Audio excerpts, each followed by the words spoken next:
I mean, I didn't see it taking up the entirety of my life, the rest of my life.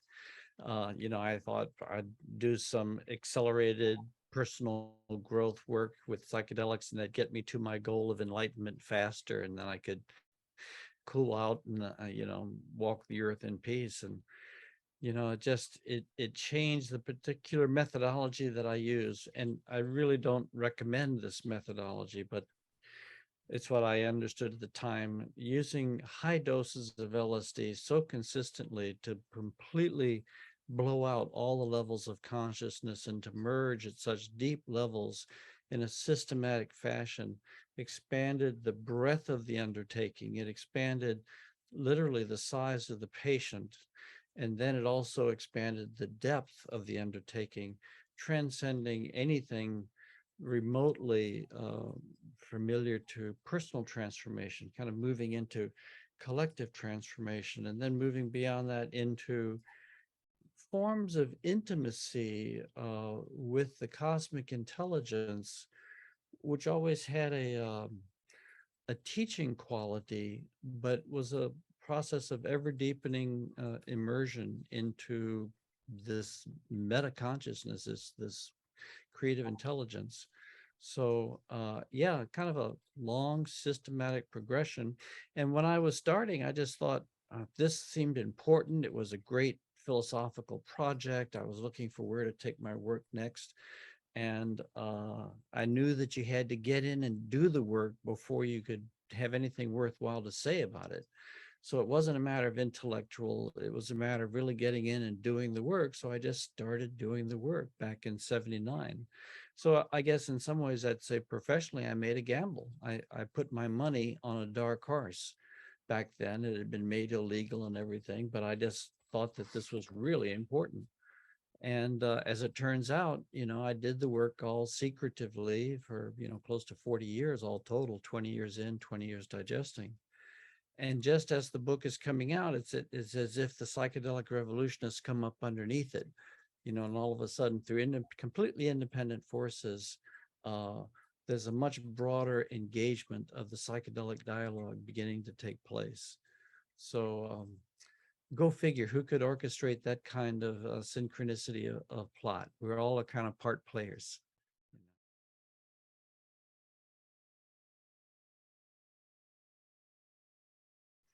Of course, when we adopt a contemplative lifestyle of meditation and yoga and whatnot, we're dropping slowly. It's it you were we're dropping slower, more slowly into the great expanse. If we choose a hypnotherapy kind of approach, that maybe accelerate certain things, but relatively speaking, it's dropping slowly.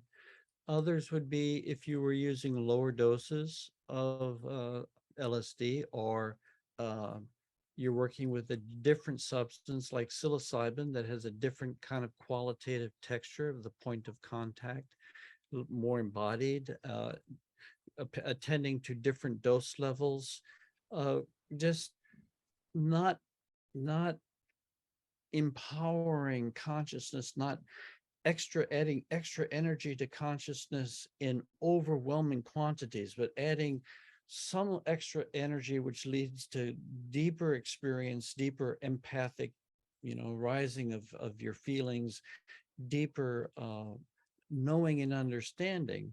But you can do that all in varying degrees. And so a lower dose psychedelic substance and psychedelic sessions opens up you into these dimensions, but in a way which is less radically destructuring to your inner being. And so it's more like breathing deep and then breathing back in again. It's not so totally, loosing of all boundaries, but it's all varying degrees. It's like could never kind of predict someone else's experiences on these psychedelic substances. The way I did it with the substance I did it, the doses I did, it's a more radical, expansive outtake and intake. Now, in that context, I really held very carefully the container. I held integration. I think I held the point of integration well. I always paced my sessions. I was doing, on average about 5 a year. So there was nothing reckless about the process, and I held the point of integration well, and I held it long for years and years after I finished. But the cumulative effect is only in some ways after I was coming down the mountain did I realize the enormity of that what the journey had been into, the vast expanse, and began to experience some of the ramifications of such deep immersion, which are basically uh, the challenge of living with the sheer beauty of the universe, with the sheer ecstasy of the universe.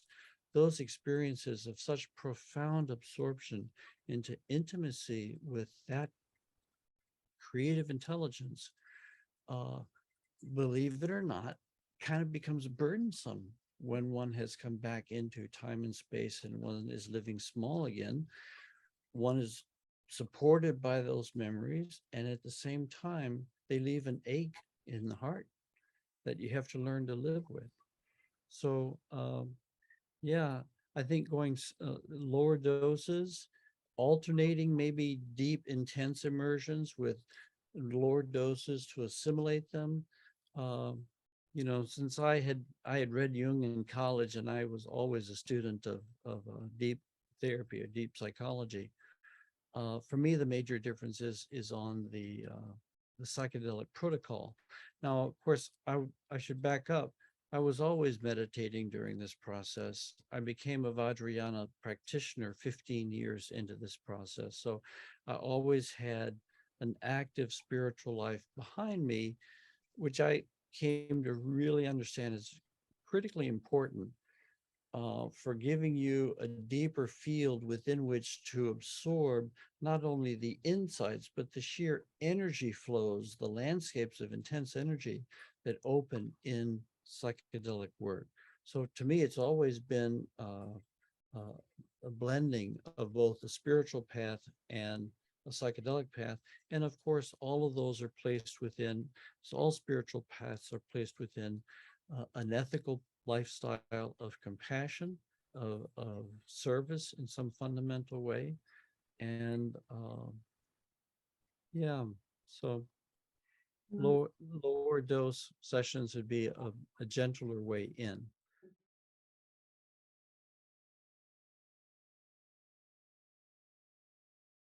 Well, first of all, I want to say that I think I did what was mine to do.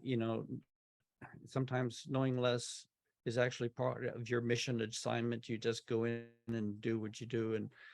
And I think accessing some of the collective places I access was kind of something that was being guided at a deep soul level. So I don't question, there's no area of trying to protect myself.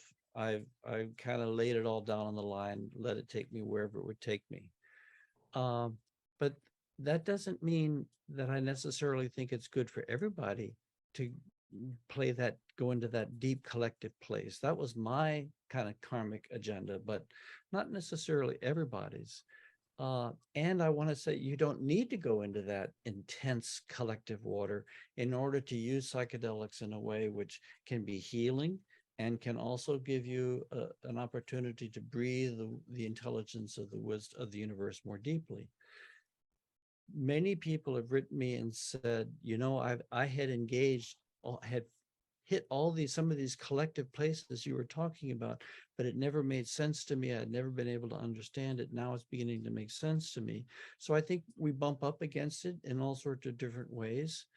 Um, and in some ways, it is like if you're surfboarding or you're sailing and you're pushing a boat off of the beach and you hit that heavy water out by the breakwaters. But if you can get past the heavy water, you get into a different kind of ocean. And so for me, as a philosopher, I was willing to pay the price. I felt always that there was something deep going on here that I could trust. And later, I was willing to pay the price given uh, this what followed, the initiations that followed. But once again, and then there was another round where you just go through another round, and then there's an explosion that takes you into another level, and an explosion that takes you into another level. but cumulatively, that radical a journey, just really punching through layer after layer, that's really not for everybody. It's really kind of uh,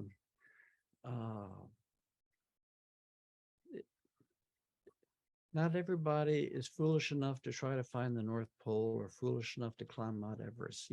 I personally would hate to climb Mount Everest, but there's something about psychedelically and spiritually, the scale of the work is of that size, something like that. But that's just one way to enter into, the dialogue, the communion with the intelligence of the universe through psychedelics. And I don't want it to become um,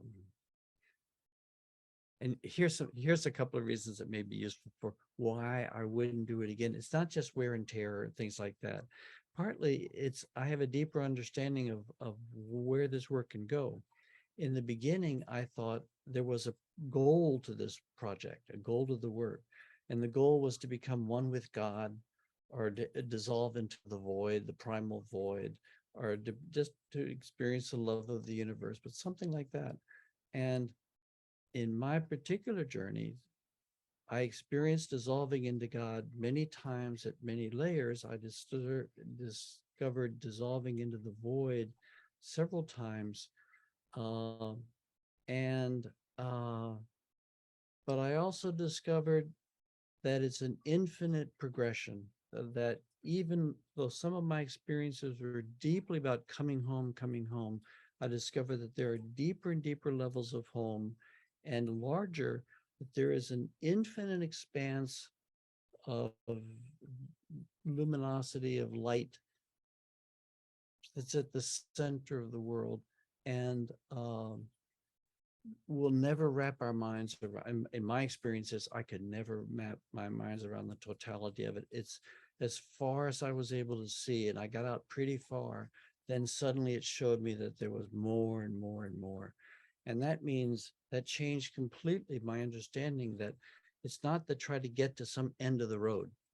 Is to change your breathing in and breathing out with this in this universe to become more porous to it, to bring it in, hold it in, digest it, whatnot. And it's a living thing. You're opening your living life into this living thing. And it's not to try to drive your consciousness to some endpoint where everything's going to be all right. There are many, many endpoints of that sort where you discover many blessings along the way, but it's an infinite progression. So I have more patience now for going a slower way and enjoying the ride more. Yeah. And I'm actually hoping in some ways by sharing what I saw or what was given me, it actually will allow other people the freedom to not have to worry about that stuff. They'll have the answers that they want that allows them to work more comfortably. Uh, yeah, in the infield, so to speak, you know?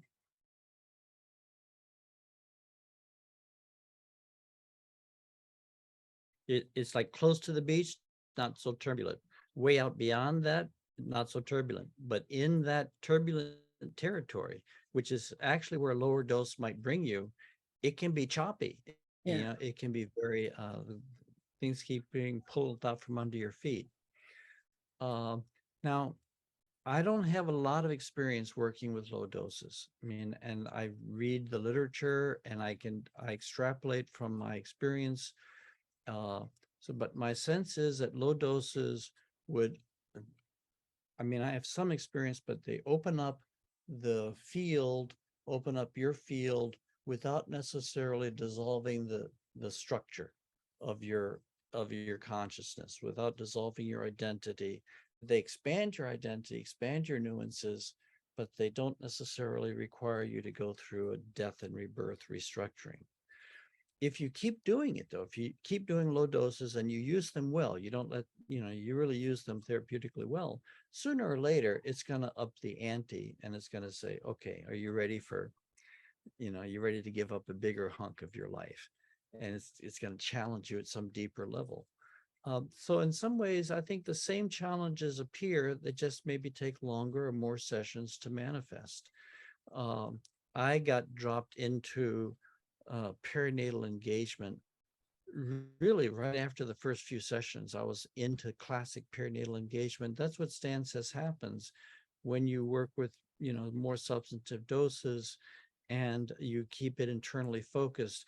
You get down into that death rebirth, uh, biological terror, existential crisis territory pretty quickly. Um, or if you take a slow, gradual melting, you're going to get there, because it turns out that the physical shell is just not that thick. It's just really not that complicated when you really get down to it. Uh, it pops pretty easily when you apply pressure at the right places. Yeah, I chose my music very carefully. After only a few sessions, I began to use indigenous music rather than Western classical music. I would use that some, but I found that indigenous music was more disruptive, more challenging, and opened up the container more aggressively. Um, and I found that I would not use any music more than 3 times, that by that time it had become saturated with or encoded with my psychedelic experience, and therefore it could be a trigger for some of those experiences that I've already had, rather than be completely fresh and opening for something new. So I would be rolling over my music. And then of course pacing the opening, the peak hours, and then the closing of your session, all basic, Mm. psychedelic therapy 101. Well, fortunately, the journey opens up layer by layer. And so you have time to assimilate before it takes you in deeper. So it's not a Mm. radical, sudden immersion into such infinite space and then coming back. You've navigated that journey multiple times.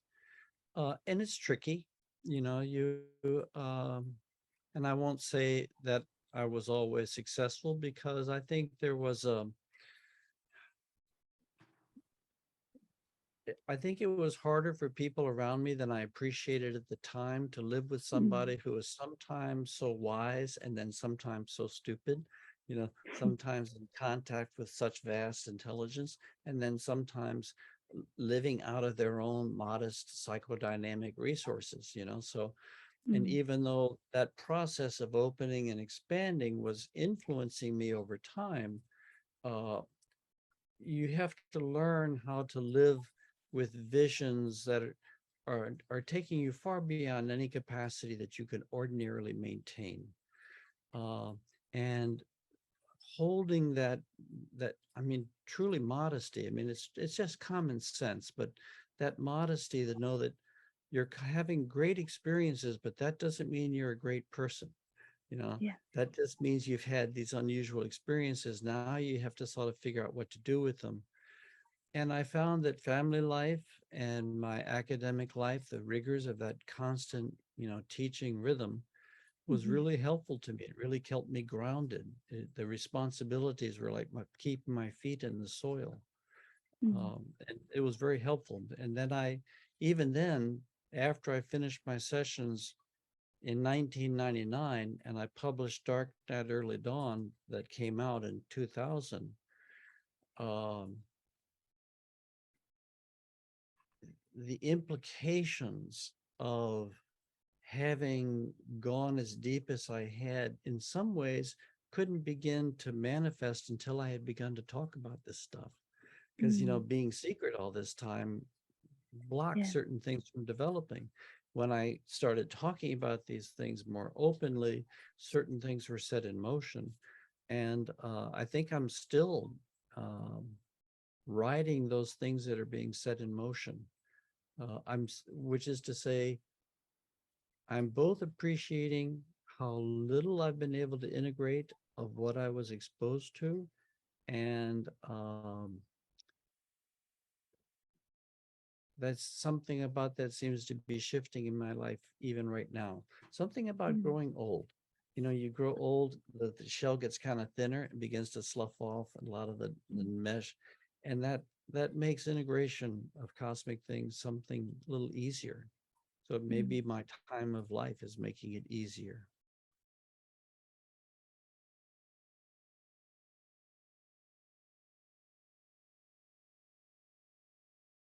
That's kind of, in my experience, that's what it's like working in the radical, fast water styles. Now, of course, there are other substances and other conditions where the learning is a much more Neptunian, opening the flower to the sun kind of slow motion grandeur.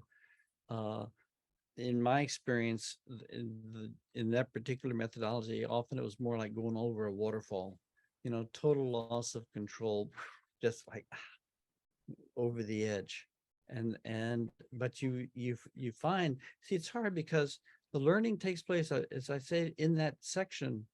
Anything that you think may be true, you may learn is false. Any assumption you're making may be in this circumstance become complete opposite. And so you have to be willing to learn in a completely new environment, a completely new way of learning how to learn. And it's like when you're, it's not always like this, of course, but when you get to the edges of this radical process, you're at the edge where your sanity is on the line. You have no idea where you're going. You don't understand necessarily how this is taking shape. You just make this cathartic leap, and you're willing to lay it all down uh, and follow the collapse. And my experience is that the collapse always takes you through to a new and more beautiful reality. It always takes you through into deeper understanding and deeper love and compassion. So it's always been worth, to me, the risk of letting go and seeing where it goes.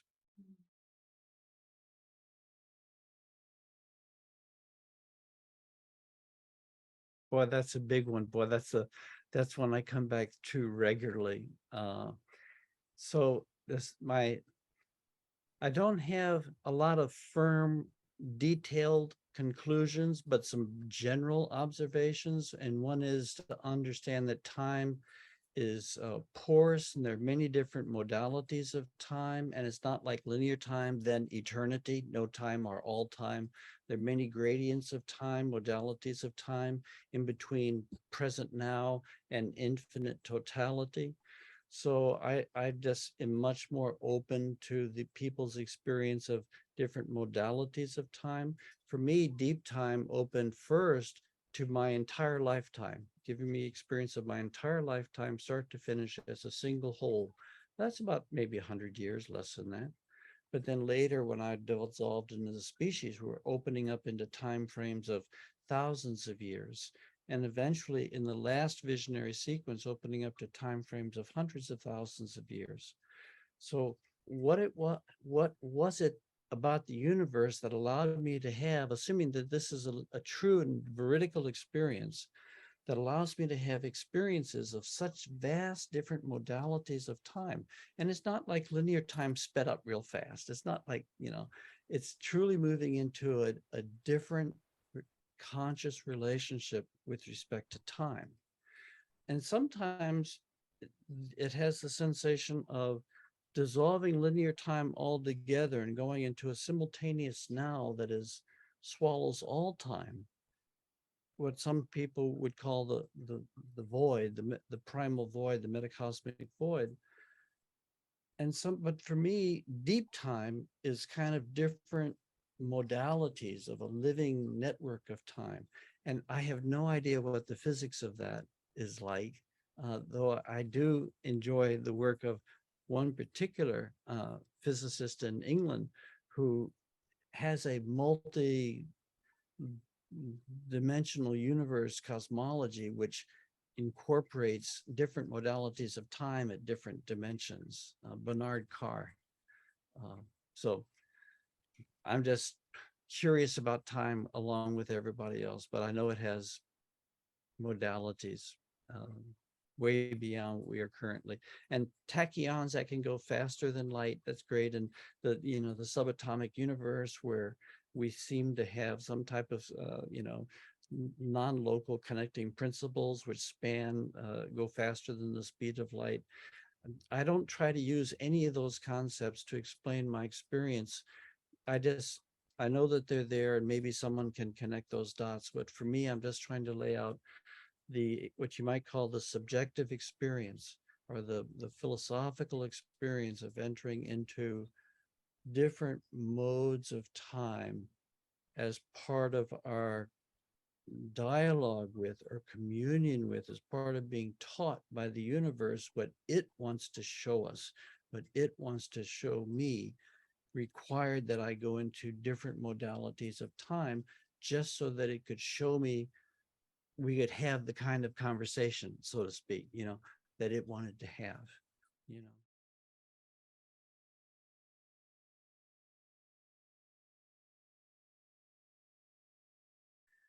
Yeah, I think the field of psilocybin, let's just say in ayahuasca, work there for a bit, is different than with LSD. LSD tends to push sort of a high cosmological ceiling, and while psilocybin and ayahuasca still are operating within a limitless universe, they often, to me, have the feeling of being more body grounded, more deeply connected to my emotional life, and therefore they're kind of more tuned to my current existence, uh, with openness, of course, to the spiritual dialogue. Um, to me, here's the part that may be a difference between synthetics and organics. My sense is, following Rupert Sheldrake's work, around psychedelic substances, there are morphogenetic fields which are reflective every human being who's ever had experiences with this psychedelic. So around a psychedelic over history develops a psychic field, which is part of the animating experience around the psychedelics. It's the field created by what human beings have learned in this altered state of consciousness. So, and ayahuasca has its own field, which is different than the psilocybin field because a different culture has been using ayahuasca, so forth. That's how I understand what happens maybe when somebody in Brooklyn takes ayahuasca for the first time, has never been to the Amazon, but they're suddenly having overwhelming experiences of anacondas. Mm. It's kind of, that substance is connected to a field of people who have been doing this substance for thousands of years in the jungle. Okay, so it's got that kind of quality about it. So when we take a substance, we don't just take a physical substance which gets in my brain and changes the biochemistry and opens up, but it does it also, there's a field quality. And that's what I think we're feeling when we say this particular medicine has a God associated with it, or there's Mother Ayahuasca or Mother Marijuana. There's a deity kind of quality that people talk about, and it seems to be somewhat consistent. And for me, something like the threads of that deity, or something about the distillation of humanity's experience of that. Now, in that context, LSD is a relatively young psychedelic. It's only been around decades. Decades is nothing compared to thousands of years. And our brief experience of psychedelics in the 60s and 70s, very brief, it's a smattering. But in the years following, even all those years, it's still a relatively narrow field, small field. And that's what I think some people mean when they describe LSD as being clear. It's kind of has a clear feeling, which maybe is biochemically quality, but I think it's also part of the psychic field of people who have worked with it. Uh, so yeah, I think there are qualitative differences, kind of nuance differences. I listen carefully to people's experiences because every substance has a range of the spectrum that it kind of accesses more naturally. And there's an overlapping to the ranges. And different levels of reality seem to be more easily accessed by certain substances, and other levels seem to be more easily accessed by other substances. Okay, so like Mm. 5-MeO DMT, boy, that just seems to blow through the lower levels and parks you, if you take a substantial dose, very far out and very quick back again. By the way, that's one of the other significant differences I think in these substances. Is the window open for a long time, or is the window open for a very short time? Mm. learning, true engagement, true transformation, it takes time for the larger to impact the smaller. And so for the small mind to engage the large mind in a way that allows a juicy interaction to take place. And then LSD has a long window in that respect, a long tail, and that can be very helpful. I personally don't find DMT, for example, very helpful, partly because it's such a short acting substance. It's a few minutes. And likewise, 5-MeO DMT, there are ways to work with it, but for me, it's such a small window. It's not, it's not as useful for me. Psilocybin is a longer window. Ayahuasca has a longer window. LSD is a very long window.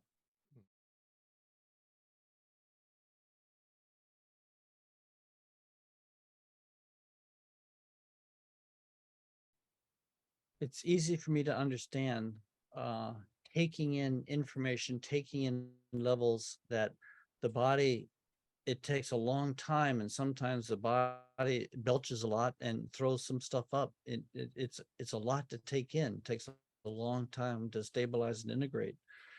Uh, my son has asked me to be willing to mention, which I am, that for him, psychedelics opened up some difficult places, and when he used them in a raids, a dance kind of context and not a therapeutic context and sort of a recreational context, it opened up things that he was not ready to integrate or take on, and became problematic for a long time. So uh, always these things are, we have to recognize the power of these psychological amplifiers and recognize that not everybody is at the right moment in time to go into these things, and everybody needs a safety net, and everybody needs a therapeutic, you know, a container, as well as a good strong spiritual practice.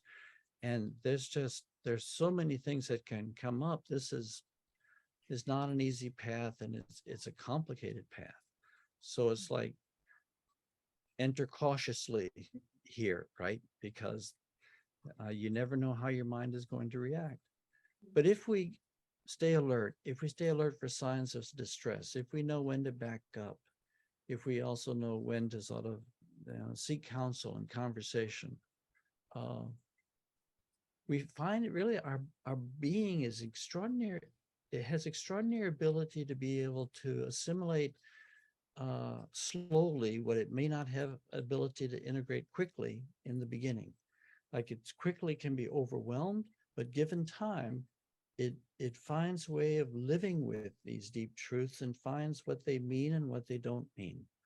Where in the beginning, it's not necessarily clear, for example, what the truth of interconnectedness means for our individual identity.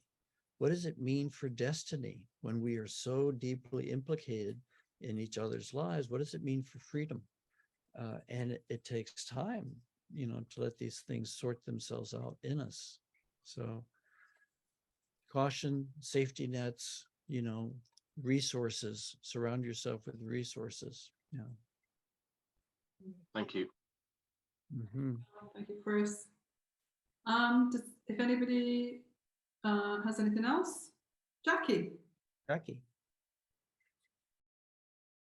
Just a quick question about the just going back to the dose thing, because I have no experience at all, so this is not from experience. It's just a query that I've heard that it's not always about dose. It's as much to do with intention. That it's not necessarily bigger experiences with bigger doses.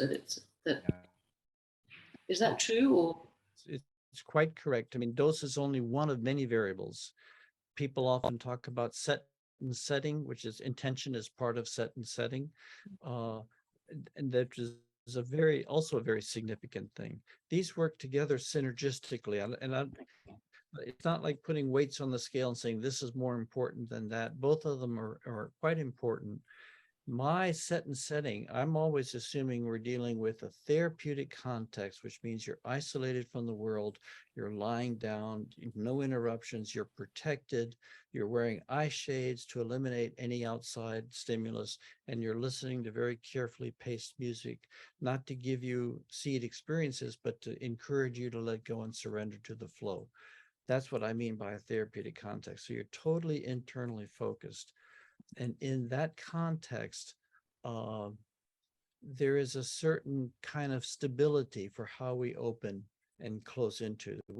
If we take these substances and the set and setting is a concert, or the set and setting is, maybe a walk in nature, it's just different.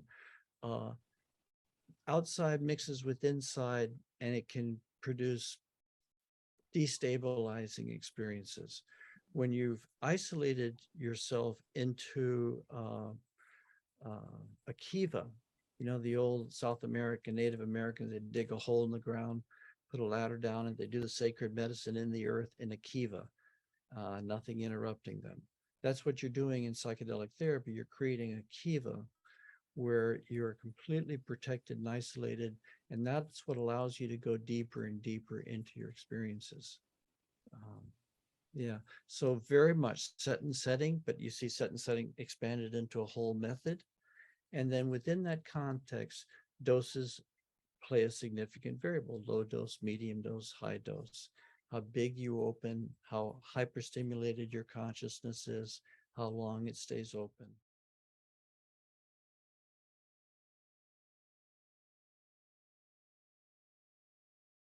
So my experience was that using this protocol, this substance, as I did, that there was a systematic structure to as the system fell apart. The first round was took place at the level of personal mind and culminated in the perinatal death rebirth process, which threw me into a collective mind, second tier, and then the purification took the form of collective healing. And then it began to initiate me in the second year into this new experience of the universe, the engaging the universe. And then another death and rebirth threw me into the level of archetypal mind, the dynamics of archetypal consciousness, both within the species and outside the species. And then after another year and a half, another convulsive death and rebirth, dissolving into a completely different way of experiencing the universe from within the perspective of oneness, totality of oneness, that we are not dealing with separate parts, even big archetypal parts, but it's all the living, breathing expression of a single consciousness, and experiencing the different permutations of that consciousness for a year. And then another compression cycle, and then entering into the diamond luminosity work. Now, and that was 5 years worth of material. Now, going all the way back to the early post uh, Ocean of Suffering work, I received a series of visionary initiations over 4 years that I eventually collected into what I call the visions of awakening. There was a consistent story that was unfolding itself in my experiences. I was being taken through a series of visions that were overlapping, and it was a consistent story of where humanity is and where we're going. So I share it with you with knowing all the things that can go wrong with any one person's visionary experience, and that, but this is what I saw, that first the profound love that is guiding and structuring our evolutionary process, and that we never leave this love. We are always inside this love, and there's nothing that's happening or will happening which is punishing us, that there is no punishment in what is happening. And secondly, that the universe was trying to awaken the entire human species.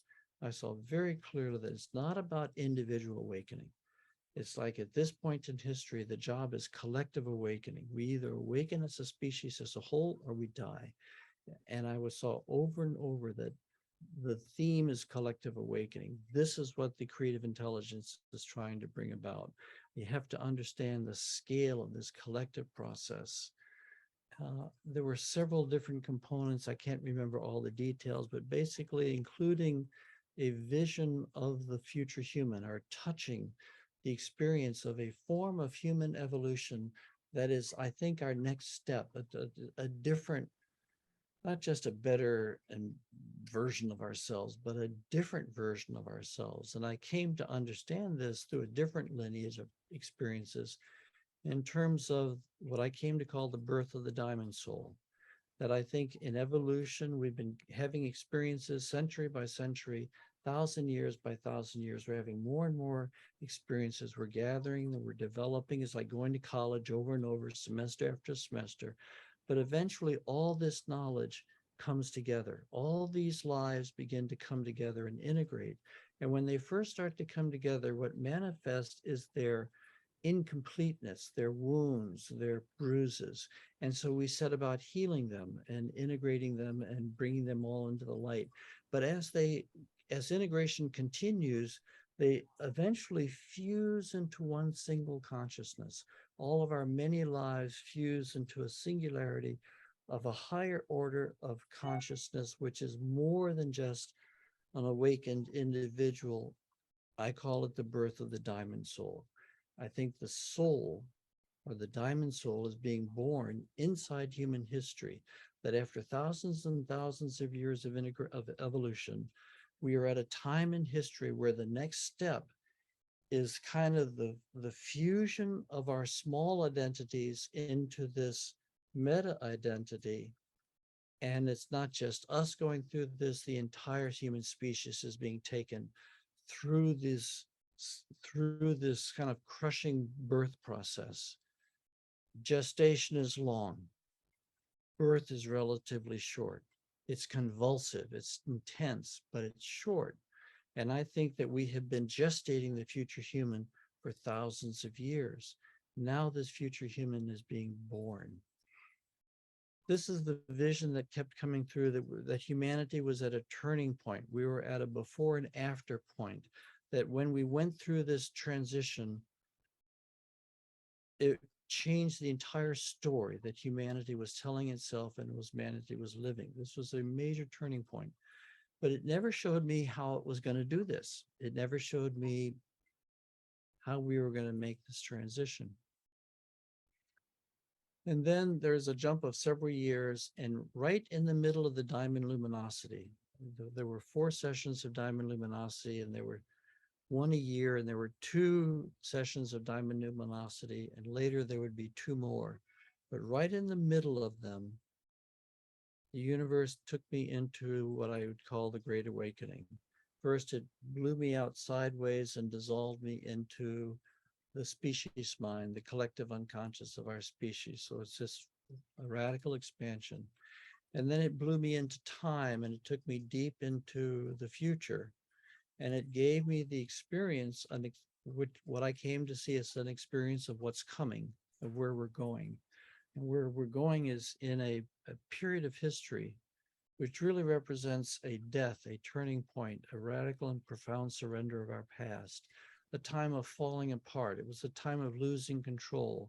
It was a time of a radical restructuring, destructuring of our lives. We were not going to be able to hold it all together. We were coming unraveled. We were really coming into a great unraveling time, a time of collapse. It looked like a time of extinction. But just when it was at its worst, it began to weaken. It began to back off. The storm began to pass. And there were many survivors. And as the survivors began to pick themselves up, so to speak, and engage with each other, they were changed. They were different. They were not the same human beings they had been before. They had been changed by the crisis. Something about the crisis had broken us down so deeply. It forced us to reach so deeply into our being that we emerged from this crisis truly transformed, with different sets of values, different capacities, different priorities. And when we began to interact and build with each other, there was a synergistic coupling where the magic was compounding itself. And the awakening of our species wasn't just a private thing, but it was a social thing. And there was a tremendous exponential growth in possibilities because we were a different species on the other side of this crisis. And this is how I've come to understand what's happening to us now. We are entering into the great collapse of our culture through the global systems crisis, which is being driven by the eco crisis. Uh, it's just beginning to make itself felt. It's going to crunch us severely. My view is, my experience has been that out of this, humanity is being transformed. Humanity is being guided exactly where they need to be, and it's going to be excruciatingly difficult, but we are here to facilitate this transition. And from another perspective, from a reincarnational perspective, I believe that each one of us chose to be here. We knew what we were getting into before we were born. We chose the time and entry point of our incarnation. We could see more when we were in spirit form than we do in physical form. We knew what was happening. We knew what we were getting into. We chose to be a participant in this radically exciting, radically challenging time in history. I believe that's true for all of us, including all of us who are going to die at different stages of this process. Of course, from a spiritual perspective, no one dies. Or what death is an ending of a cycle, not an ending of a life. It's an ending of a cycle. But life continues, life comes back, life flows. There will be many deaths. I don't know how this is all going to work out, but my visionary experience is this represents a shift in the plate tectonics of the archetypal level of psyche. It's a shift in the deep underlying substructure of the human psyche, a shift in the archetypal plates, so that we are truly becoming, I think we might say, a species of Christ, a species of Buddhas, a species of prophets. Those great saints and sages that we have seen in history, they are the closest thing we have to the prototypes of what's being born in history. And then, so that was the 55th session, Great Awakening. And then things quieted down and I went through more diamond luminosity. And at the very end of my journey, in the 70th session, wow, it broke me down terribly. It just ripped me down, tore me up, dissolved me, harder than I've ever been broken down anywhere in time. And I think it had to put me through a radical strip down to allow me to enter as deeply into future time as I was taken. And it took me deep into the universe, and it gave me a set of experiences, and particularly a set of 3 experiences that were the capstone of my entire journey. They were like just the last, the last vision. Sayonara, see you later. Here's one for takeaway. And one of the 3 was my deepest experience of the future human, just to be able to touch the archetypal form that's emerging in all of us and on our planet at this time in history. And I'm not talking the distant future. I think this is coming to a head fast. We can lose the planet, and the very threat of losing the planet and the trauma we're getting into is accelerating things exponentially. And one of the other teachings that came through over and over again was, in order to understand what's going to happen, you have to understand the dynamics of the collective psyche, not just the individual psyche. You have to understand the field dynamics of the collective unconscious, and that this trauma is going to stimulate not only our own personal minds, it's going to activate the field of the collective psyche. And I think it's going to push the collective psyche into something approximating nonlinear conditions, highly aroused, far from the equilibrium state. And we know something about what happens to physical systems when they enter the nonlinear condition. And something approximate like this is going to happen to the psychic field of the collective psyche when we enter into this accelerated period of history, that will draw forth new patterns out of nature much faster than we might think, and facilitate synergistic couplings much faster than we might think if we based it on linear time, linear history. So I think we are entering into very choppy water. Uh, I live with the conviction that this is all part of an extraordinarily complex, intelligent, transformational collective process. And that when we make this transition into what's coming, we truly will look back on all the suffering, on all human history for all these millennia, and we will say it was worth it. It was worth all that pain and suffering to give birth to this, to give birth to this kind of human being. It was worth all the things we went through for all those thousands of years of ignorance as we came to this point. But I think it's something of that magnitude and that scale that we're dealing with. I think if what I'm saying is true, and I think it is, then all of you already know it. All of you already carry the imprint of this in your being, in your memories, and maybe you respond to it because intuitively it resonates with that inner knowledge that you already carry, and it helps maybe a few things slide into place. But you know it, you feel it, and that it's an emerging truth in all of our lives.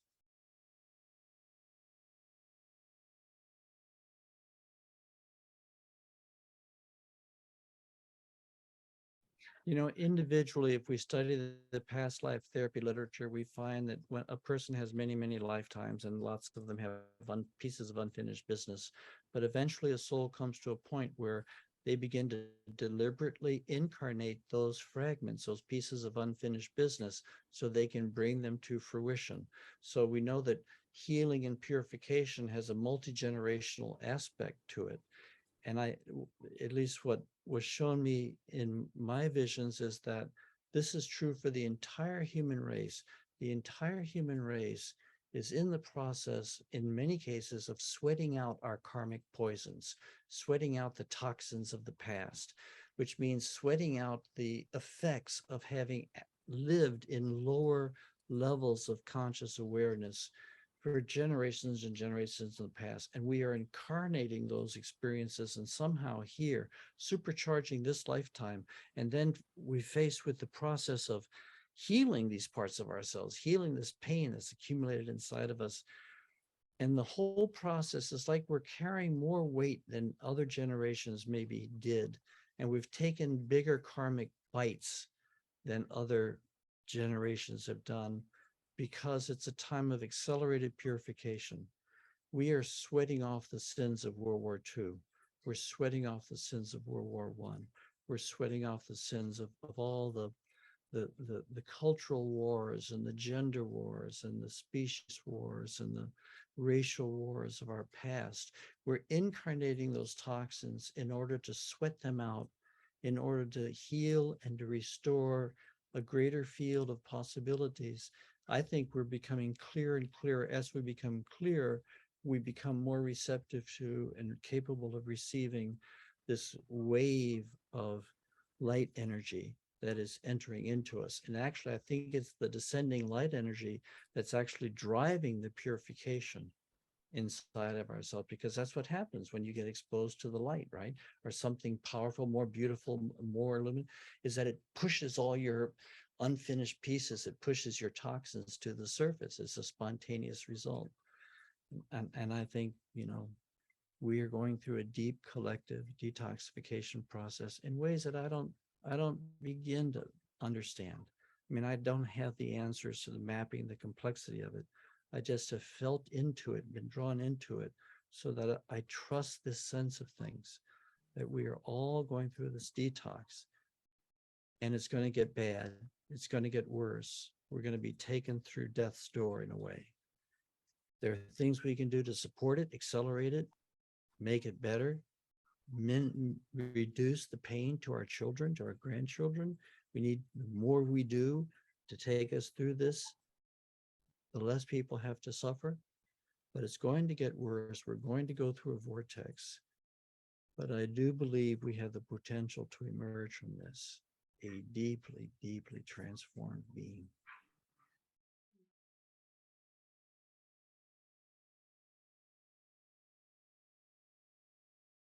Sure does seem interesting, doesn't it?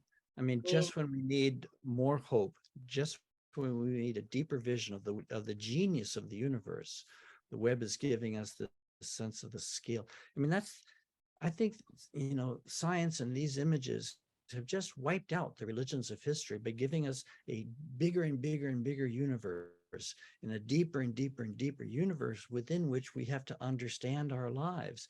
And it's almost like the scale itself, a light year, 6 million miles, and we're talking about billions of light years across these galaxies.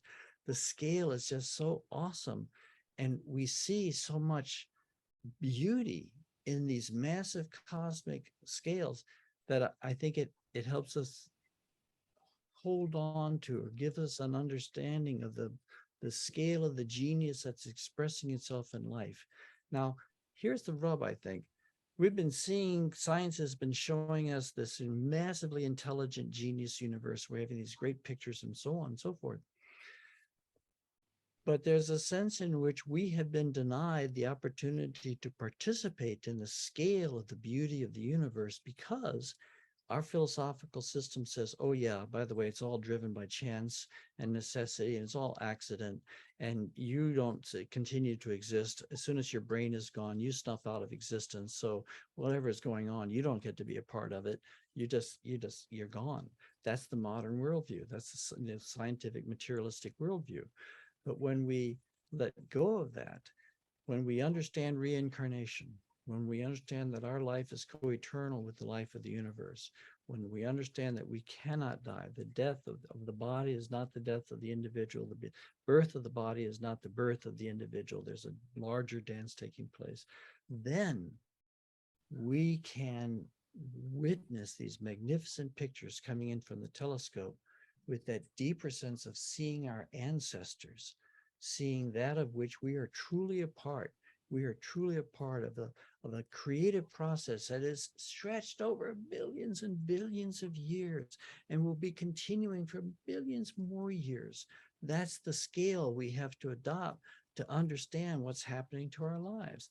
Reincarnation to me is a pivotal concept in this way, because without reincarnation gives us the precise way of understanding the emergent complexity of our psyches, the emergent complexity of our inner life, of our beingness, and that opens us to a long-term time relationship with the universe. So yeah, I collect the Hubble telescope pictures, and I'm collecting the Webb pictures too. I love to use them in presentations. They're the only thing big enough. The universe, that once we see it, it's so many things going to fall apart, fall into so quickly. That body that we see as the universe, that body has a mind. There is a mind that holds and animates and holds that body, fills that body, just like our mind holds and animates our body. And that when we're seeing the body of the universe so beautifully, psychedelics, I think, are taking us across a parallel threshold by giving us the experience to experience the mind of that universe, so that there's a synergy between these pictures of the magnificent body of the universe and psychedelics opening us up to the mind of the universe, which first heals us, then takes us deeper and deeper, shows us what the larger sweep of things is, and takes us deeper until we learn that the being of the universe and our individual being, it's the same being, as the essence of the large and the essence of the individual, it's the same essence. Atman is Brahman. We are a cell in the body of God, in the mind of God. Whatever is going on, it's all an in-house game. It's all in-house. It's all a game that God is having over, and we're part of that. Yeah.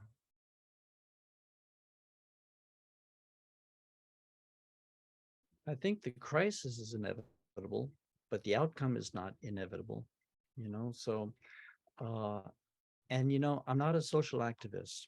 And so I'm going to point you to somebody who is a social activist and other people like him who know much more, a good answer to your question than I would do, because they really are about social change and they understand it in ways that I don't.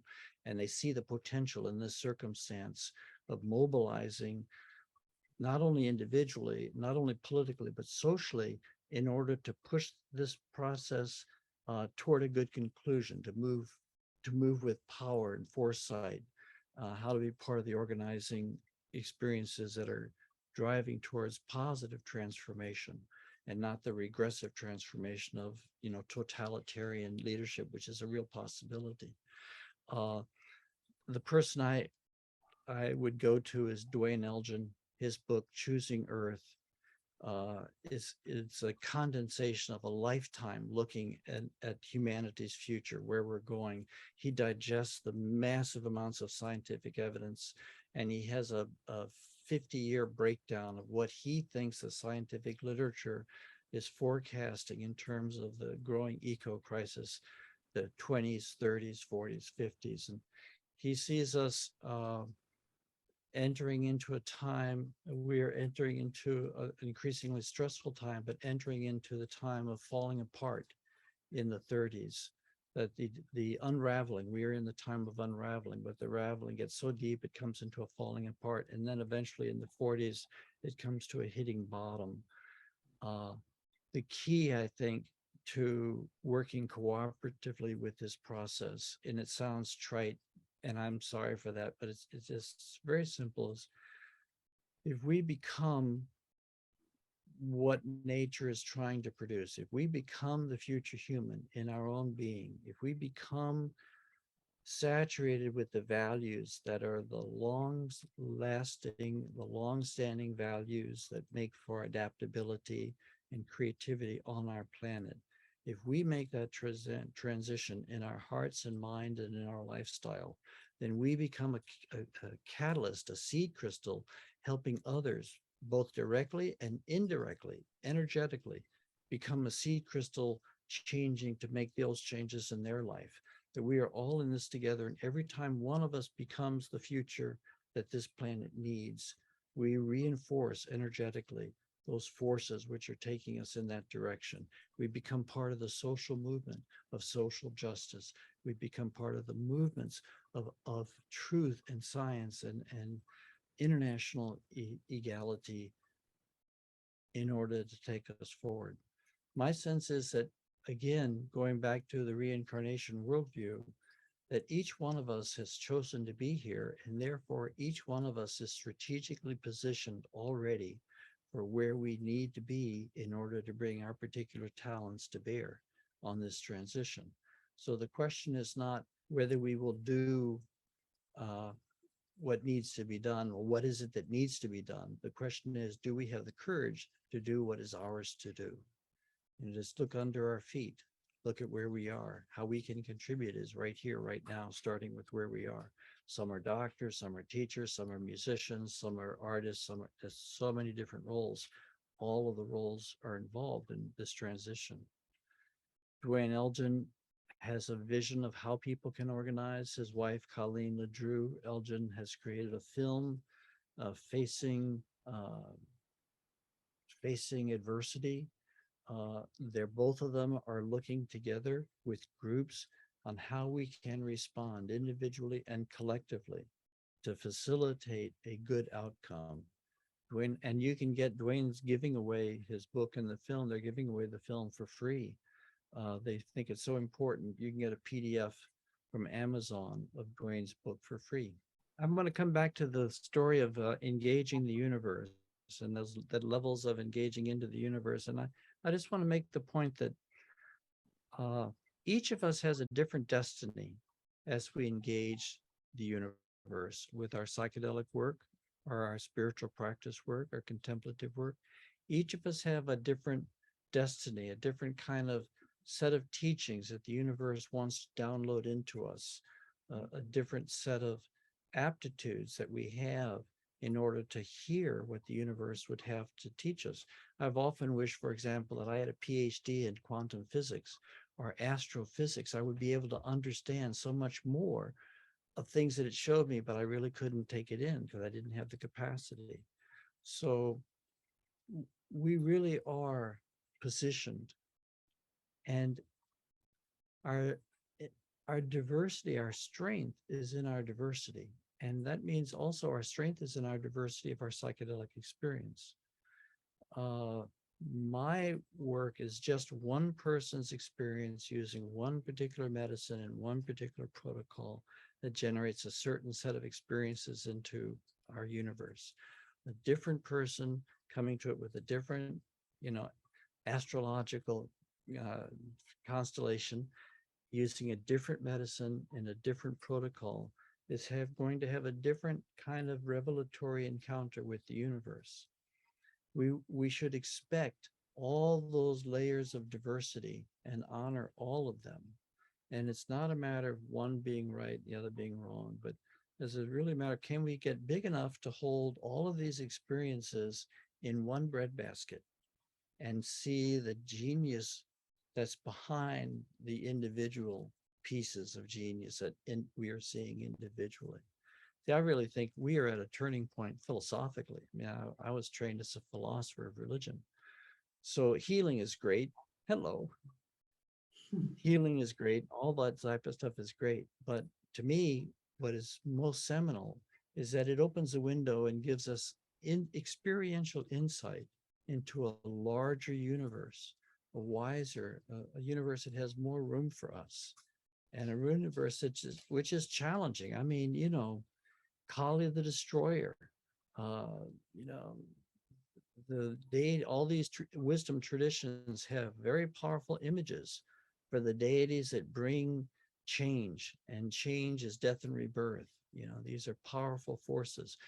The universe is not nice and tidy, and the universe is not gentle on us. The universe is fierce, fierce, takes our life in service of its need of a new humanity. I mean, this is, you know, you have to look very, very deep to be able to see the wisdom and the compassion of life, because on the surface, it looks like the meanest son of a bitch around. It looks like horrendously devoid of any sympathy for human beings, that it would put us through such suffering.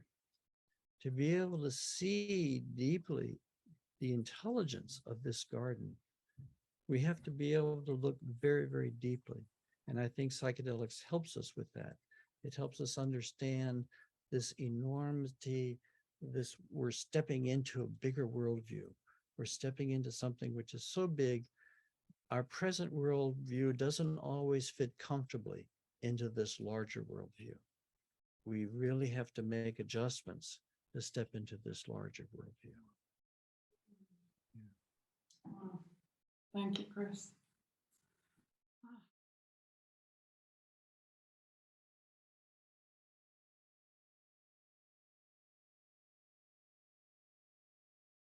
I have limited thoughts. And once again, I'm not the best person to talk about this stuff because I'm kind of a psychedelic hermit. I spent most of my life in Ohio, kind of in the cornfields of Ohio, just doing very deep but individual kind of, you know, deep. But who you want to talk to is Rick Doblin, you know, president of MAPS, and the people who are really working and pressing that social edge. It seems clearly that now we hear the Biden administration is going to be supporting, you know, the decriminalization of certain psychedelic substances. We're going clearly into a reappropriation of these medicines. Some people are very worried about the over medicalization of psychedelic usage, that laymen need to hold on to their own right to alter their consciousness, not have it be subordinate to MDs and PhDs to moderate all our experiences. That's a whole set of issues. Another set of issues is the pharmaceutical industry trying to find a way to make money off of psychedelics, which often involves putting them through biochemical processes that strip out some of the very properties that makes for healing. They call it, you know, taking the magic out of the mushroom, or taking the hallucinogen out of the hallucinogen. But sooner or later, they're going to realize that the things which they're calling hallucinations, we're calling visionary encounters with the deep intelligence of the universe. You can't isolate that kind of initiation from the therapeutic impact, the positive impact that these things have.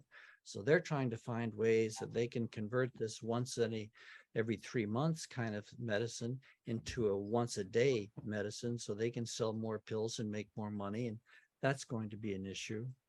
But I think we are going to be seeing soon more registration of certified therapists, more permission for certified therapists to work within different therapeutic modalities. So it's a really good time to be building your resources, building your skill set around different modalities of psychedelic therapy.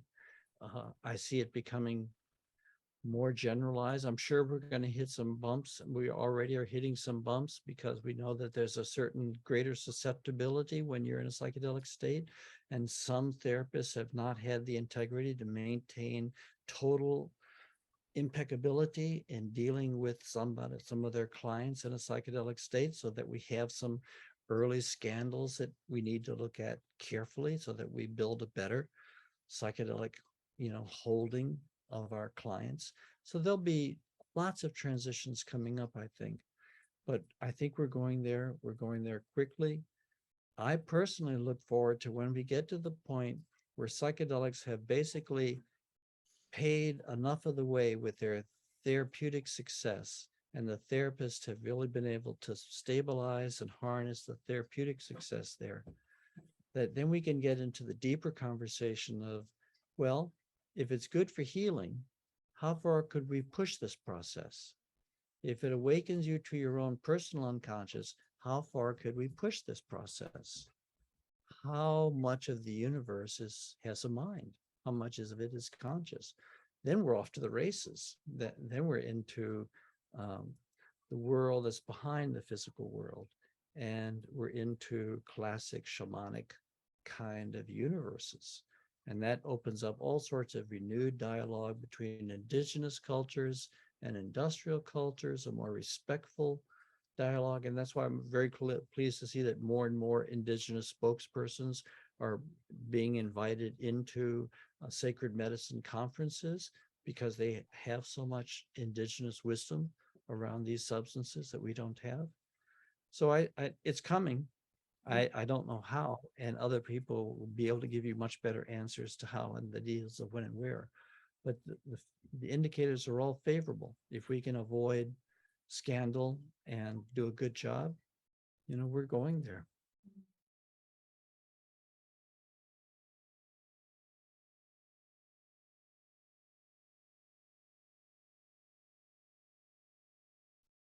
I don't kind of see it quite that way. I think that we understandably have a tendency to take human attributes and use them to interpret divine attributes, or, the large attributes. That's inevitable. But I think, at least as I have experienced the large, it seems to operate at a different level of wisdom, a different level of, excuse me, I've got a sneeze coming. Excuse me. A different level, thank you, of intentionality. So to me, it has always felt like there's this profound wisdom that's orchestrating and guiding us toward this crisis, and for our own good, for its developmental process, for our developmental process. And it feels very organic, and it feels very right. It feels very like the next thing that's meant to happen. So it has that deep intentionality about it. It's our children, our grandchildren, and everybody's grandchildren are going to be feeling the brunt of this. So, and personally, I think that women hold the key to our coming through this, to surviving this, because I think the rise of women as a movement and as individuals represent a very powerful antidote to the patriarchy that we're coming out of. So I mean, I really think in many ways, not to be too simple about this, but women hold the key to helping us find sanity in an increasingly insane world. I mean, really, the men have had their shot. We got Trump, and we need more, so yeah.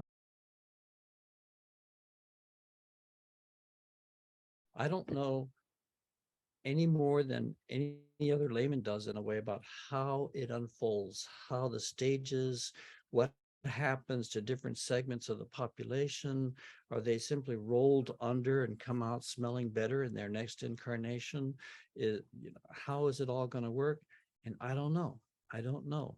But I do experience a profound intelligence that's in the process that has shown me certain corners of how it is showing, how it's manifesting. And it gives me confidence to believe that there is wisdom operating even in the other sections, which I cannot penetrate in that way. Uh, so I don't know what's going to happen to them. And I listen to theories that some spiritual teachers have said, well, those who can't make the transition, they're just going to be funneled out and put into another world where they'll start their reincarnation over again at a lower, more challenging set of circumstances. Maybe so, but I hope not. I hope they don't get kind of peeled off and put into the dummies class of human beings, for slower evolution. I hope that we can take all of humanity into this, but I don't know how it's going to happen.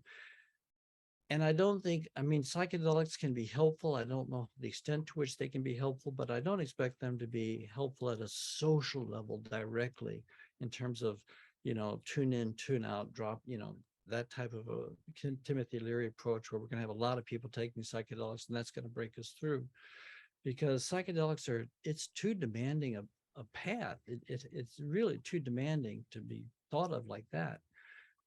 But I think it does serve the deepening of some handful. I don't know how big the handful.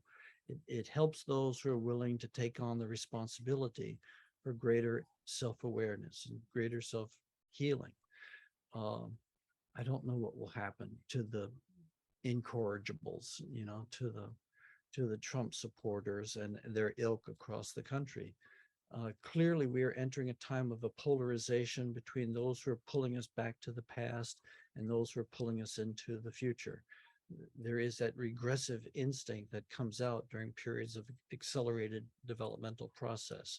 We're seeing that now. There's a war being fought for how we're going to live our lives.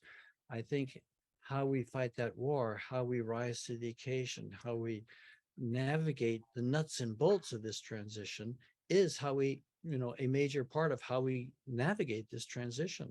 It's not going to be done simply on our meditation cushions or in our psychedelic, chambers. It'll be done in the world with social discourse. My my slice of this whole thing is just very small. It's a visionary slice from a guy who spent his life teaching religious studies all his life, kind of holed up in Northeast Ohio, just going for a deep dive in one particular slice of this magnificent universe. So, in so many ways, I'm along for the ride, just like you are. I do find that as the darkness comes, and as I have to sit and listen to the darkness in the newspaper every day, like you do, it helps to have a sense, even without knowing the details, that this is part of a larger transformational process, a larger cleansing process, a larger death and rebirth process, and that it isn't accidental and it is suffused with intelligence in ways that go beyond our ability to track, but that we can trust it. And I come back often to this and say, do I trust the universe? I don't know how it's going to work. Even with everything I've seen, I don't know how it's going to work. Sure looks bad now. Looks pretty shitty right now, what's happening in my body politic, what's happening in England's body politic. But in that context, I choose to trust. I choose to trust my deeper experiences of an intelligence that's operating compassionately in history to bring about the best available outcome. But I have to make the same trust that you do, because I'm going beyond what I can prove or what I can know in that, narrow sense.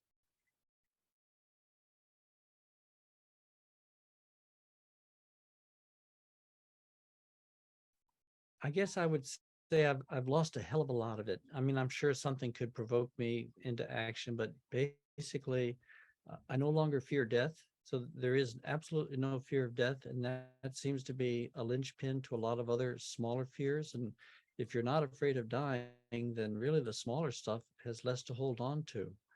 So I guess for me, and the other thing is I've faced levels and levels of fear in my work so that, fear doesn't stop me anymore. I come to recognize that fear is just a boundary threshold.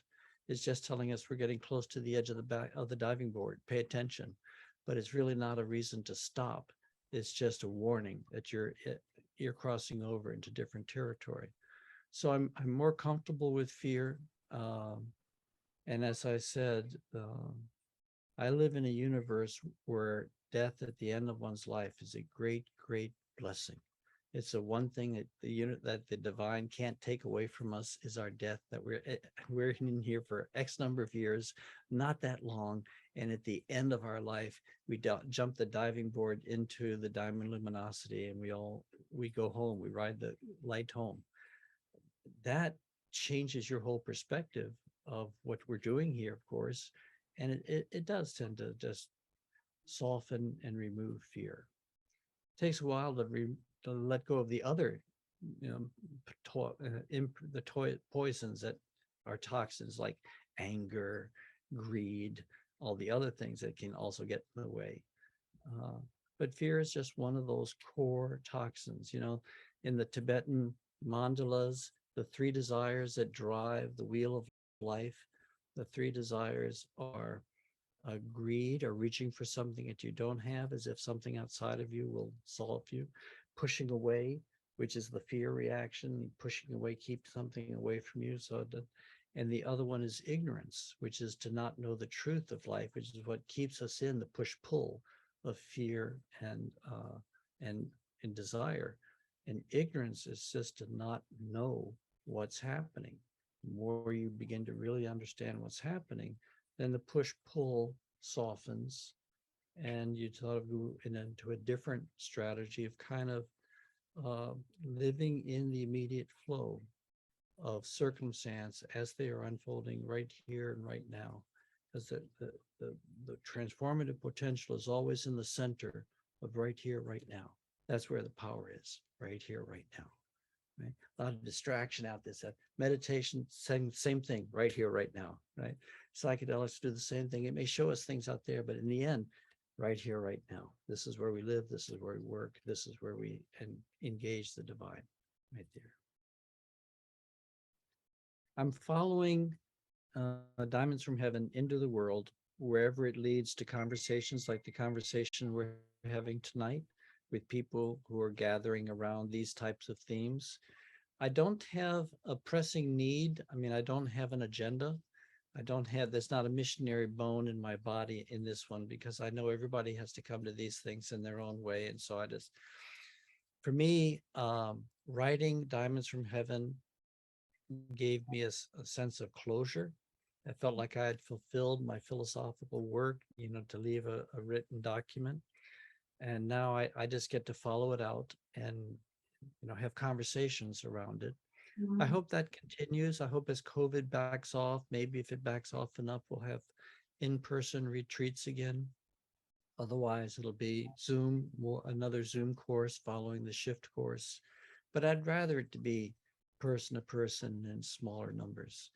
So where people have questions or where they want to have the conversation, if they take the initiative to get in touch with me, then I'm happy to show up and work with them. But I don't really have an agenda.